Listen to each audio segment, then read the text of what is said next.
मोदी जी तो ब्रांड है, उनके बारे में कोई बोलना ही नहीं है। ऐसे ही है, विदेश में जाते हैं डंका बजता है। तो वो गठबंधन नहीं है, उसमें जितने भी चोर लोग हैं ना उनका बेल में है। उनको जानता हूँ ना, राहुल गांधी को। वो तो मेरे लिए पगला लगता है, एकदम पागल आदमी। दादी थी इंदिरा, वो हिंदू थी, उसका बाप हो गया पठान, उसकी माँ हो गई ईसाई। वो कौन जात का है, कौन धर्म का है, उसको ही पता नहीं है। इसलिए शादी भी नहीं कर पा रहा है बेचारा। किसको करेगा, कौन सा जात को करेगा, कौन सा धर्म को करेगा, इसलिए वो परेशान है। अच्छा, मोदी जी के बारे में क्या कहेंगे? मोदी जी कैसे लगते हैं? मोदी जी तो ब्रांड है, उनके बारे में कोई बोलना ही नहीं है। ऐसे ही है। क्या अच्छा लगता है? अरे हर चीज अच्छा लगता है। सीना था, आप पूछे ना, मेरा सीना चौड़ा हो गया। मोदी जी के बारे में पूछने सीना चौड़ा हो गया। हाँ, हाँ, विदेश में जाते हैं डंका बजता है। हाँ, अब कोई दूसरे आज तक प्रधानमंत्री ना मिलते, वो अमेरिका में जाते थे, उनको मिलने ही नहीं देते थे। अब वहाँ का राष्ट्रपति अभी स्वागत के लिए एक हाथ जोड़ के खड़े रहते हैं। आज तक भारत के लोग वहाँ मिलने का मौका नहीं मिलता था। अब कोई ऐसा प्रधानमंत्री भी हैं, दूसरे देश के राष्ट्राध्यक्ष हैं, पैर छूते हैं। ऑटोग्राफ वहाँ के अभी गए थे ना, ऑटोग्राफ लेने के लिए सांसदों का लाइन लगा हुआ था। तो इसलिए मोदी का तो कोई तोड़ है ही नहीं। हाँ, ये एको नास्ति द्वितीय वाला काम है, उसके जैसा कोई है ही नहीं।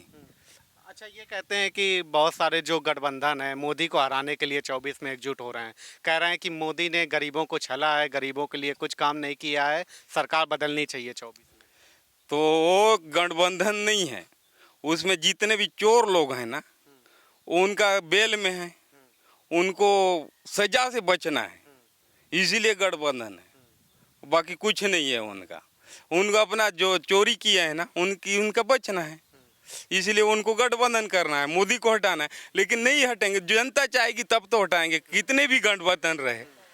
जनता महागठबंधन को नहीं चाहती। ये सारे लोग जो एकजुट हुए हैं, नीतीश कुमार हो गए, ममता बनर्जी हो गए, केजरीवाल हो गए, ये अखिलेश यादव, ये नहीं, उनका यहाँ कोई रोल है ही नहीं। या कोई जानते नहीं, ममता को कोई जानते नहीं है, अखिलेश को कोई जानते नहीं है, बस। अच्छा, ये बताइए कि राहुल गांधी को जानते हैं? राहुल गांधी कह रहे हैं प्रधानमंत्री बनना। उनको जानता हूँ ना, राहुल गांधी को। वो तो मेरे लिए पगला लगता है, एकदम पागल आदमी। उसको गुड़ कहाँ उगता है वो नहीं मालूम, वो गन्ना से होता है कि गुड़ से होता है वो नहीं मालूम, चना का झाड़ होता है कि पौधा होता है वो नहीं मालूम। तो प्रधानमंत्री लायक क्या है वो आलू कहाँ मिलता है वो नहीं मालूम उसको। कहते हैं प्रधानमंत्री बना दिया जाए तो किसानों के लिए बहुत काम करेंगे। प्रधानमंत्री बनाएंगे ना, ये देश को बेच देगा वो क्या है वो खुद को नहीं मालूम। वो पहले ना उसका जो दादी थी इंदिरा, वो हिंदू थी, उसका बाप हो गया पठान, उसकी माँ हो गई ईसाई। वो कौन जात का है, कौन धर्म का है, उसको ही पता नहीं है। इसलिए शादी भी नहीं कर पा रहा है बेचारा। किसको करेगा, कौन सा जात को करेगा, कौन सा धर्म को करेगा, इसलिए वो परेशान है। इसलिए शादी नहीं कर पा रहा है। वो दाढ़ी पक गया और मैं युवा हूँ बोलता है। 52 साल का कोई युवा होता है क्या? मैं 44 साल का हूँ, तब भी मैं युवा नहीं समझ रहा हूँ अपने आप को, और 52 साल का युवा समझता है अपने आप को। राहुल गांधी हिंदू हैं, रुद्राक्ष पहनते हैं, भगवा वस्त्र और टीका लगाते हैं। नहीं, वो ना, वो कुछ नहीं, वो क्या है वो खुद को नहीं मालूम। वो जब आता है, समय आता है, वैसा भेष बदलते रहता है। वो हिंदू है कि ईसाई है कि मुसलमान है, मैं भी नहीं समझ पा रहा, वो भी नहीं समझ पा रहा होगा।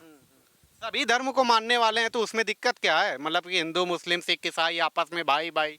हम लोग भाई भाई बोलते हैं। आप पठान को बोलोगे ना, मुसलमान को काफिर बोलेंगे, हम लोग को भाई नहीं मानते हैं। हम सब सर्वधर्म हम लोग मानते हैं। हमारे देवी देवता कोई कुछ बोलेगा, हमारा कोई रिएक्शन नहीं रहेगा। लेकिन उन लोग के विरोध में बोलेंगे, मैं यहाँ बोलूँगा ना, दिल्ली में आग लगेगा। दूसरे धर्म के विषय में बोलूँगा, उनके भगवान के विषय में बोलूँगा तो हम लोग सही सुरता है, उन लोग नहीं है।